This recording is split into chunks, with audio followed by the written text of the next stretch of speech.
नमस्कार, आप देख रहे हैं डीडी न्यूज। मैं हूं आंचल गुलाटी गुंबर। आगे बढ़ने से पहले एक नजर सुर्खियों की तरफ। प्रधानमंत्री नरेंद्र मोदी आज न्यूयॉर्क में टेक कंपनियों के शीर्ष अधिकारियों से करेंगे मुलाकात। पीएम ने क्वाड समिट के कैंसर मून शॉट पहल के लिए $7.5 मिलियन देने की घोषणा की।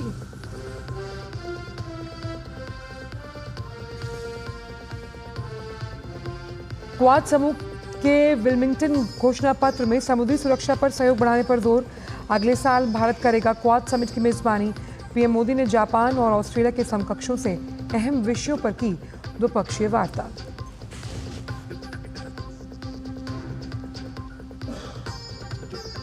विदेश मंत्रालय ने पीएम मोदी और अमेरिकी राष्ट्रपति के बीच द्विपक्षीय वार्ता में रक्षा साझेदारी में हुई प्रगति को वैश्विक सुरक्षा और शांति का बताया स्तंभ। दोनों देशों के बीच व्यापक रणनीतिक साझेदारी को आगे बढ़ाने पर हुई चर्चा।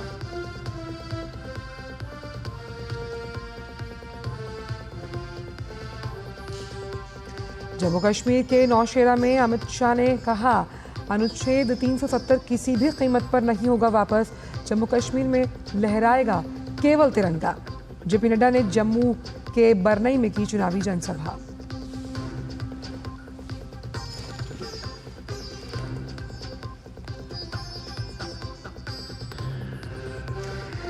अंतर्राष्ट्रीय खबरों में श्रीलंका में राष्ट्रपति चुनाव के नतीजे आज। एनपीपी नेता अनुरा दिसानायके दौड़ में सबसे आगे। मौजूदा राष्ट्रपति रानिल विक्रमसिंघे और मुख्य विपक्षी नेता साजिद प्रेमदासा रुझानों में पीछे।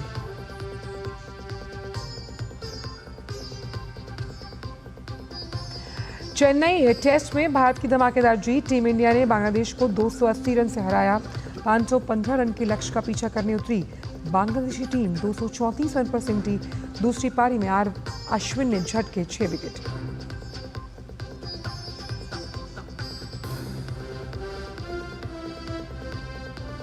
और चेस ओलंपियाड में भारत की दोनों टीमें स्वर्ण पदक जीतने के करीब। आज फाइनल मुकाबले में पुरुष टीम की स्लोवेनिया से भिड़ंत। भारतीय महिला टीम का अंतिम दौर में अजरबैजान के साथ होना है मुकाबला। और खबरों में सबसे पहले बात करते हैं प्रधानमंत्री मोदी के अमेरिकी दौरे से जुड़ी हुई।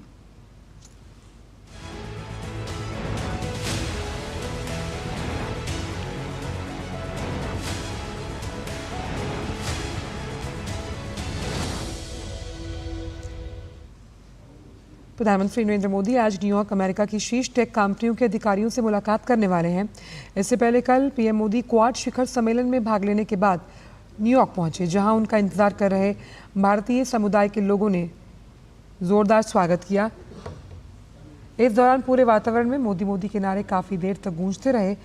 प्रधानमंत्री ने सोशल मीडिया प्लेटफॉर्म एक्स पर लिखा कि वो शहर में आयोजित होने वाले सामुदायिक कार्यक्रम में प्रवासी समुदाय से मिलने और अन्य कार्यक्रमों में भाग लेने के लिए उत्सुक हैं।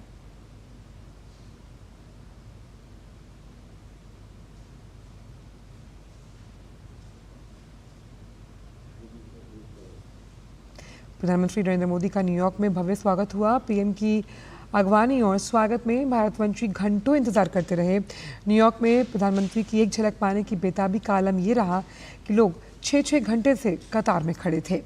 न्यूयॉर्क में भारतवंशियों से बात की है हमारे संवाददाता निखिल सिंह ने। आइए आपको सुनवाते हैं।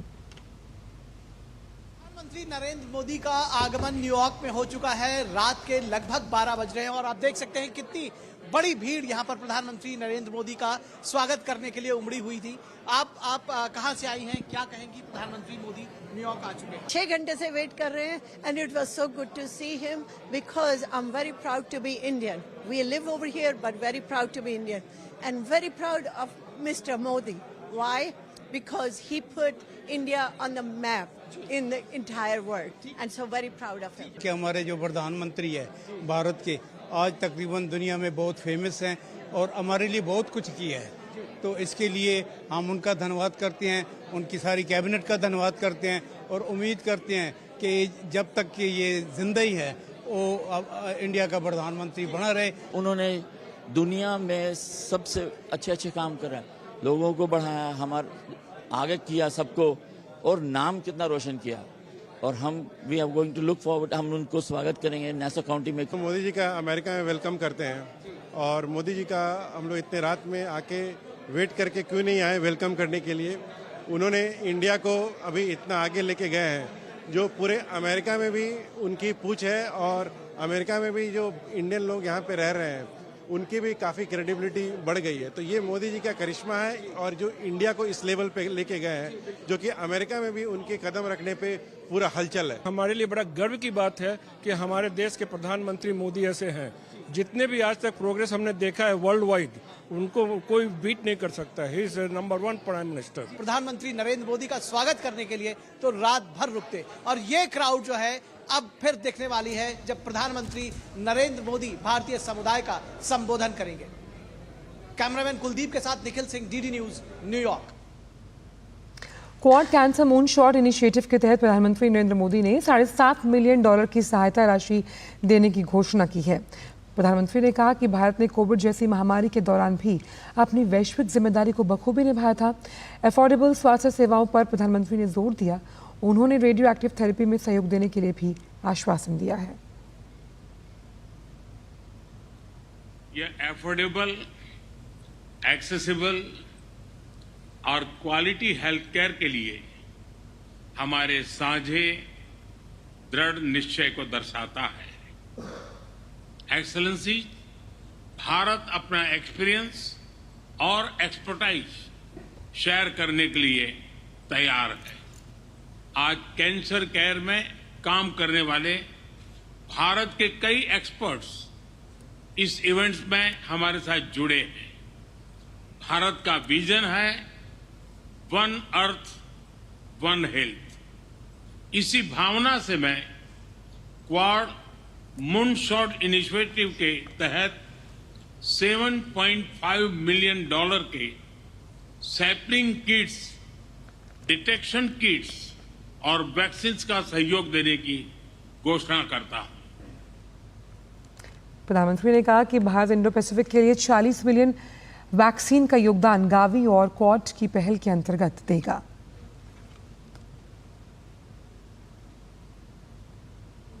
मुझे खुशी है कि इंडो पैसिफिक देशों के लिए गावी और क्वाड की पहलों के अंतर्गत भारत से 40 मिलियन वैक्सीन डोसेज का योगदान दिया जाएगा। ये 40 मिलियन वैक्सीन डोसेज करोड़ों लोगों के जीवन में आशा की किरणें बनेगी। As you can see, when the Quad acts, it is not just for nations, it is for the people. This is the true essence of our human-centric approach. धन्यवाद। अमेरिकी राष्ट्रपति जो बाइडेन ने सर्वाइकल कैंसर को रोकने और उसकी पहचान और इलाज के लिए $150 मिलियन फंड देने की घोषणा की। उन्होंने कहा कि क्वाड सेंटर मून शॉट सदस्य देशों के अस्पताल, रिसर्च सेंटर और कैंसर संस्थानों के बीच बेहतर सहयोग स्थापित करने में मदद मिलेगी। Quad Cancer Moonshot means more collaboration between our hospitals, research centers, and cancer foundations.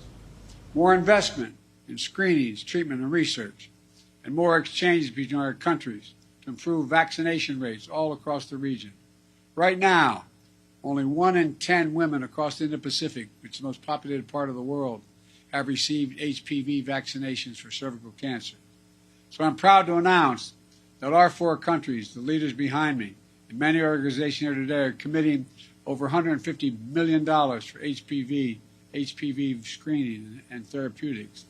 And next year, doctors and nurses from the U.S. Navy will begin a program to train Indo-Pacific counterparts in conducting cervical cancer screening and vaccination so we can reach every woman in the region. वहीं Japan के प्रधानमंत्री Fumio Kishida ने तकनीकी सहयोग देने की बात भी कही है। Regarding the measures against cervical cancers, we have supported the deployment of medical equipment and facilities, offered technical cooperation, or have contributed to international organizations including Gavi Vaccine Alliances, UNFPA, and IAPPF, among others, and such endeavors will continue going forward. We will cooperate with you closely in order to bring together the technologies and networks of the Quad to raise the effects of our measures against cancers even further. Australia के प्रधानमंत्री Anthony अल्बनीज़े ने कहा कि HPV vaccine का निर्माण कर Australia ने cervical cancer के खिलाफ लड़ाई में बड़ी पहल की है। Australia is expanding our funding commitment. The expansion will use Australian cervical cancer expertise to help more partner governments get HPV vaccine programs up and running across the region. This will also increase screening and treatment and provide support for health workers. It will build on what we've learned in the Western Highlands of Papua New Guinea and Vanuatu and make it available to Malaysia, Timor-Leste, the Solomons, Tuvalu, Fiji and Nauru as well. प्रधानमंत्री नरेंद्र मोदी ने Delaware के Wellington में हुई quad की बैठक में कहा कि क्वाड किसी के खिलाफ नहीं। उन्होंने कहा कि क्वाड मानवता के हित में है। सदस्य देशों ने अगले वर्ष भारत में होने वाली क्वाड बैठक को लेकर प्रधानमंत्री को अग्रिम शुभकामना दी। वहीं सभी ने हिंद प्रशांत क्षेत्र में भारत की अगुवाई को भी सराहा। देखिए रिपोर्ट। दुनिया की तेजी से बदलती भू राजनीति में क्वाड एक ऐसा मंच है जो शांति, स्थिरता और लोकतांत्रिक मूल्यों को एक नई दिशा दे रहा है। वैश्विक और क्षेत्रीय तनावों और संघर्षों के बीच क्वाड के सदस्य देश भारत, अमेरिका, जापान और ऑस्ट्रेलिया के बीच छठी बैठक विल्मिंगटन, डेलावेयर में हुई। प्रधानमंत्री नरेंद्र मोदी ने इंडो पैसिफिक क्षेत्र में साझा हितों की अहमियत को दोहराया। उन्होंने स्वास्थ्य, तकनीक और जलवायु परिवर्तन जैसे विषयों पर समावेशी और सकारात्मक पहल पर संतोष भी जताया।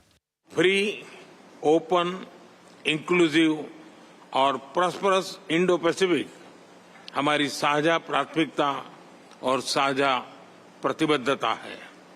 हमने मिलकर हेल्थ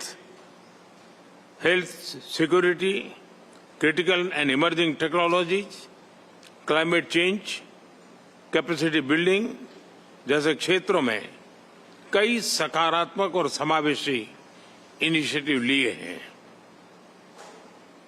हमारा मैसेज साफ है, Quad is here to stay, to assist, to partner and to complement. प्रधानमंत्री ने जोर देकर कहा कि क्वाड किसी के खिलाफ नहीं, बल्कि ये नियम आधारित वैश्विक व्यवस्था को मजबूती देने के लिए मानवता के हित में है। हमारी बैठक ऐसे समय हो रही है जब विश्व तनावों और संघर्षों से घिरा हुआ है।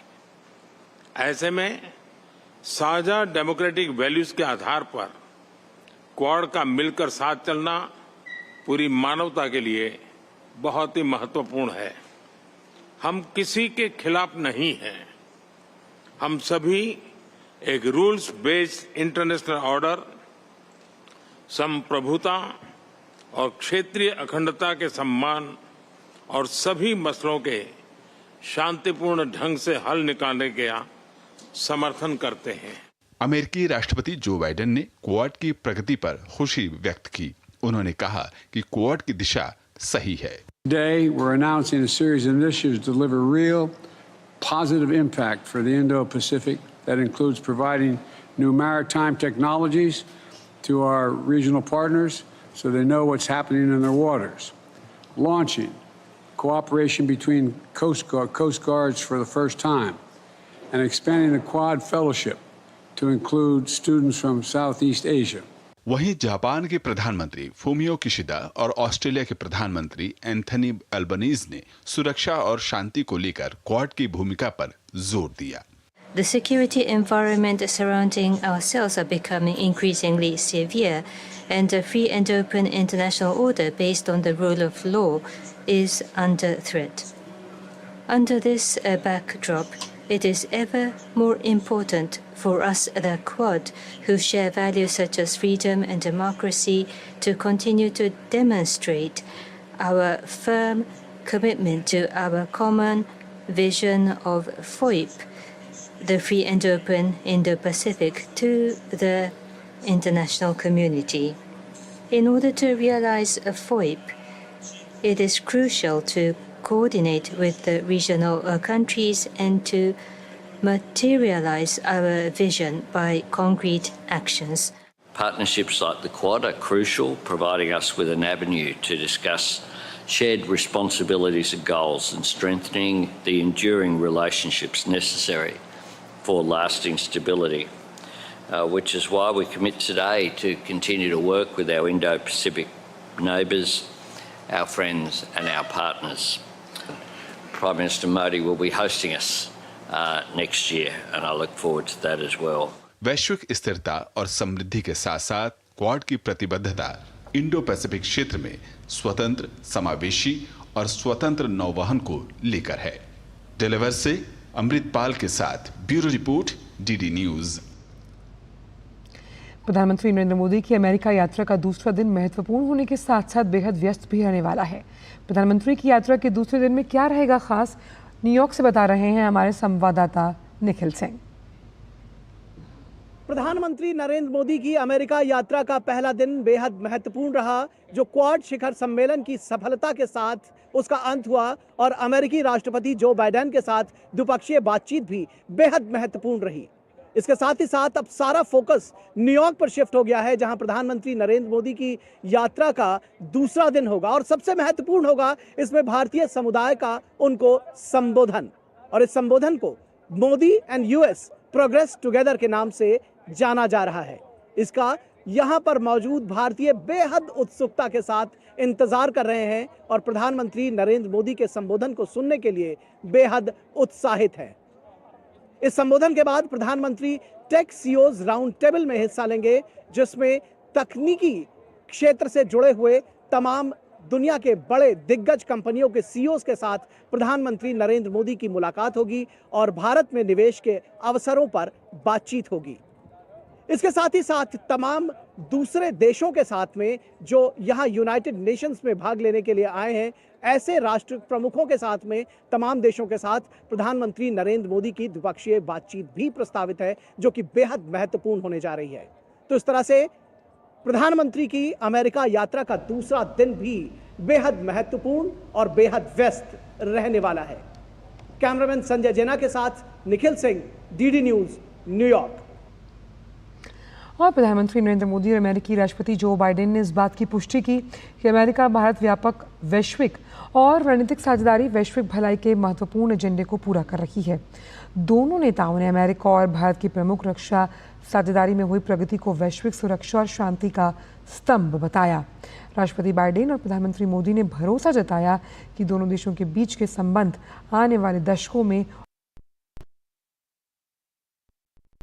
बाइडेन ने विश्व मंच पर भारत की अगुवाई, वैश्विक रूप से G20 और ग्लोबल साउथ में प्रधानमंत्री मोदी के नेतृत्व और स्वतंत्र, खुले और समृद्ध हिंद प्रशांत क्षेत्र को सुनिश्चित करने के लिए क्वाड को मजबूत करने की उनकी प्रतिबद्धता की सराहना की। राष्ट्रपति बाइडेन ने प्रधानमंत्री मोदी की पोलैंड और यूक्रेन की ऐतिहासिक यात्राओं और यूक्रेन के लिए शांति और चल रहे मानवीय समर्थन के उनके संदेश के लिए सराहना की है। राष्ट्रपति बाइडेन और प्रधानमंत्री मोदी ने अंतरिक्ष, अर्धचालक, उन्नत दूरसंचार सहित प्रमुख प्रौद्योगिकियों के जो क्षेत्र हैं उनमें रणनीतिक सहयोग को गहरा करने और विस्तारित करने में महत्वपूर्ण उभरती हुई प्रौद्योगिकी पर पहल की सफलता की प्रशंसा की।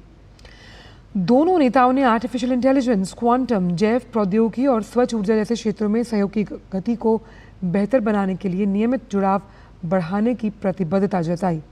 दोनों नेताओं ने राष्ट्रीय सुरक्षा, अगली पीढ़ी के दूरसंचार और हरित ऊर्जा अनुप्रयोगों के लिए उन्नत संवेदन, संचार, विद्युत, इलेक्ट्रॉनिक्स पर केंद्रित एक नए सेमीकंडक्टर निर्माण संयंत्र स्थापित करने के लिए महत्वपूर्ण व्यवस्था की सराहना की है।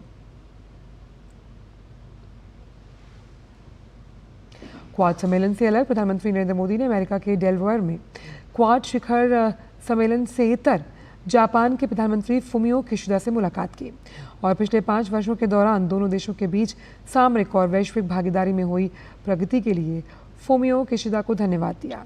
दोनों नेताओं ने कहा कि भारत और जापान की सामरिक और वैश्विक भागीदारी को 10 वर्ष हो गए और इसमें हुई प्रगति संतोषजनक रही। दोनों नेताओं ने रक्षा सहयोग, सुरक्षा, कारोबार, जनसंपर्क को और मजबूत करने पर चर्चा की। पीएम मोदी ने फुमियो किशिदा को आगे के जीवन के लिए शुभकामनाएं दी। पिछले महीने किशिदा ने पार्टी का पद छोड़ने और दोबारा चुनाव न लड़ने की घोषणा की थी। प्रधानमंत्री मोदी ने ऑस्ट्रेलिया के प्रधानमंत्री एंथनी अल्बनीजे से भी मुलाकात की। दोनों नेताओं ने आपसी हित के साथ साथ एक बार फिर हिंद प्रशांत क्षेत्र की शांति, स्थिरता और समृद्धि के लिए साझेदारी को मजबूत करने का संकल्प व्यक्त किया। ऑस्ट्रेलिया के प्रधानमंत्री अल्बनीज़े ने कहा कि प्रधानमंत्री मोदी के साथ उनकी बातचीत उपयोगी रही। प्रधानमंत्री नरेंद्र मोदी की अमेरिका यात्रा के दौरान अमेरिका ने 297 कलाकृतियां भारत को सौंपी हैं। भारत की सांस्कृतिक संपत्ति की अवैध तस्करी से दुनिया के अलग अलग देशों में गए पुरावशेषों की स्वदेश वापसी भारत के लिए बड़ी उपलब्धि है। साल 2014 के बाद से अब तक भारत द्वारा बरामद कलाकृतियों की कुल संख्या 640 हो गई। पीएम मोदी की साल 2021 में अमेरिका यात्रा के दौरान अमेरिकी सरकार ने 157 पुराविशेष सौंपे। इनमें 12वीं शताब्दी के उत्कृष्ट कांस्य नटराज मूर्ति को भी शामिल किया गया था। साथ ही 2023 में पीएम की अमेरिकी यात्रा के कुछ दिन बाद 105 कलाकृतियां भारत को लौटाई गईं। अमेरिका के अलावा अन्य देशों से भी कलाकृतियां बरामद हुई हैं। इसके विपरीत 2004 और से 2013 के बीच केवल एक कलाकृति ही भारत लौटी थी। वक्त एक छोटे से ब्रेक का है। बढ़िया है, क्यों है? प्राकृतिक हल्दी, मिर्ची, धनिया। नहीं, मिर्ची, धनिया, हल्दी, MDH। बात जब पीढ़ियों के लिए बनने वाले घर की हो तो जिम्मेदारी बड़ी हो जाती है। गैलेंट समझता है ये जिम्मेदारी। अब डबल M रिब्स के साथ गैलेंट एडवांस TMT रीबार, निर्माण का रियल हीरो। ब्रेक के बाद सभी का स्वागत। और अब खबरों में बात करते हैं विधानसभा चुनावों से जुड़ी हुई।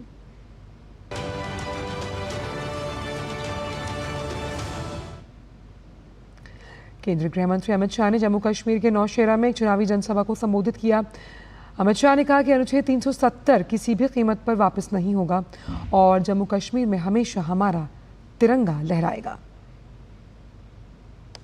धारा 370 गई, अच्छा हुआ या बुरा हुआ? अरे जोर से बोलो, अच्छा हुआ या बुरा हुआ? फारूक अब्दुल्ला कहते हैं हम धारा 370 वापिस लाएंगे। अरे अब्दुल्ला साहब, 3 पीढ़ियां चली गई और 3 ला दो। अब धारा 370 कोई वापिस नहीं ला सकता। अब कश्मीर में अगर फहरेगा तो हमारा प्यारा तिरंगा ही फहरेगा और कुछ नहीं फहरेगा। केंद्रीय गृह मंत्री ने कहा कि पहाड़ियों को आरक्षण देने का काम मोदी सरकार ने किया और आगे भी हम पहाड़ियों को प्रमोशन में आरक्षण देंगे, जिससे हर क्षेत्र में पहाड़ी आगे बढ़ेंगे। एनसी को जो करना है वो करे, हम पहाड़ियों को आरक्षण देंगे देंगे और देंगे।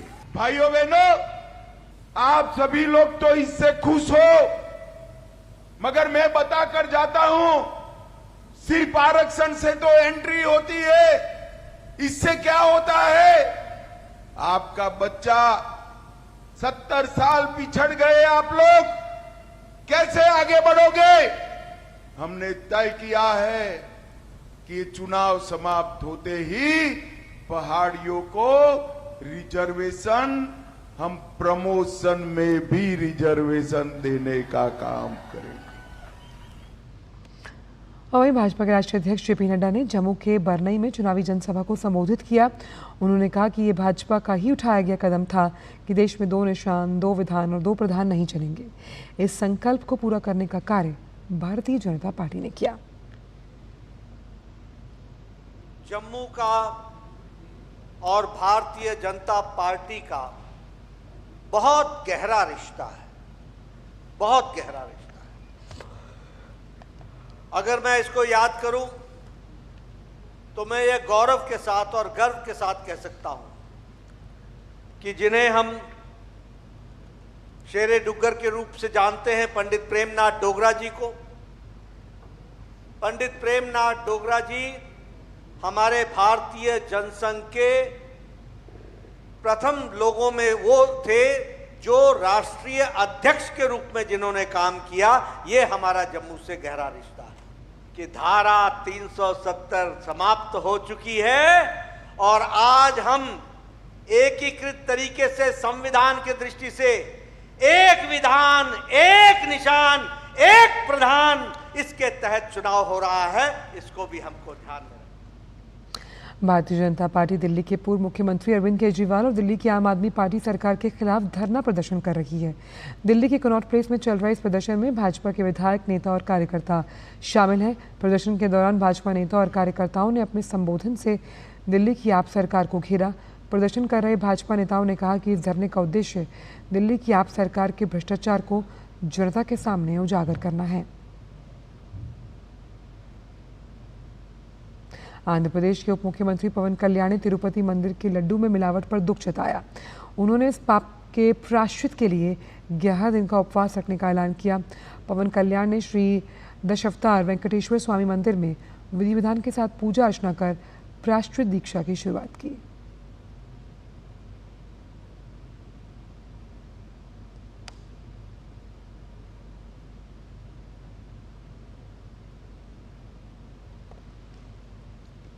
केंद्रीय वाणिज्य और उद्योग मंत्री पीयूष गोयल लाओस की यात्रा से लौटते हुए सिंगापुर पहुंचे। इस दौरान उन्होंने वहां के कुछ प्रमुख उद्यमियों और निवेशकों के साथ अलग अलग बैठक की और भारत में निवेश के अवसरों की संभावना को लेकर चर्चा भी। उन्होंने फर्नीचर निर्माण कंपनी HTL इंटरनेशनल के CEO सुश्री फुआ मई मिंग, निवेश फॉर्म पिक XUV पार्टनर्स के शैलेंद्र सिंह और रोहित अग्रवाल और सुरबाना जुरोंग के ग्रुप CEO चीन चियाओ से भी मुलाकात की है। आज सुबह एक गुड्स ट्रेन के लोको पायलट की सतर्कता के चलते कानपुर से प्रयागराज के बीच एक बड़ा ट्रेन हादसा टल गया। लोको पायलट देव आनंद गुप्ता और सहायक लोको पायलट CB सिंह ने सिग्नल से कुछ देर पहले एक सिलेंडर को रखा हुआ देखा। उन्होंने फौरन कार्रवाई करते हुए इमरजेंसी ब्रेक लगाकर ट्रेन को रोक लिया। इसके बाद संबंधित विभागों को इसकी जानकारी दी गई। फिलहाल घटना की जांच के आदेश दिए जा चुके हैं। श्रीलंका में राष्ट्रपति चुनाव के लिए कड़ी सुरक्षा व्यवस्था के बीच वोटों की गिनती जारी है। शुरुआती रुझानों में NPP नेता अनुराग कुमार दिसानायका ने डाक मत पत्रों से अन्य उम्मीदवारों पर बढ़त बनाई। चुनाव आयोग द्वारा घोषित परिणामों के अनुसार वामपंथी नेता 40% से ज़्यादा वोटों के साथ आगे चल रहे हैं, जबकि सजित प्रेमदासा 32.54% वोटों के साथ दूसरे नंबर पर। एहतियात के तौर पर मौजूदा राष्ट्रपति ने कल रात 10 बजे से आज सुबह 11 बजे तक पूरे द्वीप में कर्फ्यू लगा दिया था, जिसे आज दोपहर 12 बजे हटा लिया गया। भारत और बांग्लादेश के बीच खेले गए पहले टेस्ट मैच को टीम इंडिया ने बड़ी आसानी के साथ अपने नाम किया। टीम इंडिया ने इस मैच में बांग्लादेश को 280 रन से हरा दिया। इस जीत के साथ ही टीम इंडिया ने 2 मैचों की सीरीज में 1-0 की बढ़त हासिल कर ली। भारत की जीत में अश्विन का रोल काफ़ी अहम रहा। उन्होंने इस मुकाबले की पहली पारी में शतक जड़ा और दूसरी पारी में 6 विकेट भी लिए। बांग्लादेश के खिलाफ टेस्ट क्रिकेट में ये टीम इंडिया की 6ठी जीत है। आपको बताएं कि टीम इंडिया ने पहली बार किसी टीम के खिलाफ लगातार 6 मैच जीते। चेस ओलंपियाड में भारत की पुरुष और महिला टीमें ऐतिहासिक स्वर्ण पदक जीतने के करीब पहुंच गई। भारत की पुरुष टीम आज 11वें और अंतिम दौर में स्लोवेनिया की टीम से भिड़ेगी। भारतीय पुरुष टीम 10 दौर के बाद 19 अंकों के साथ शीर्ष पर है। वहीं चीन की पुरुष टीम 17 अंकों के साथ दूसरे स्थान पर। आज चीन की पुरुष टीम का मुकाबला अमेरिका से है। वहीं भारतीय महिला टीम 10 दौर के बाद कजाकिस्तान के साथ 17 अंकों में संयुक्त रूप से शीर्ष पर। आज के अंतिम दौर के मुकाबले में भारतीय महिला टीम का मुकाबला अजरबैजान से है और भारतीय टीम की नज़र स्वर्ण जीतने पर। अंतिम दौर के मुकाबले में आज भारतीय समयानुसार ही 2:30 बजे शुरू होने हैं। और फिलहाल समाचारों में इतना ही। दीजिए इजाजत। नमस्कार।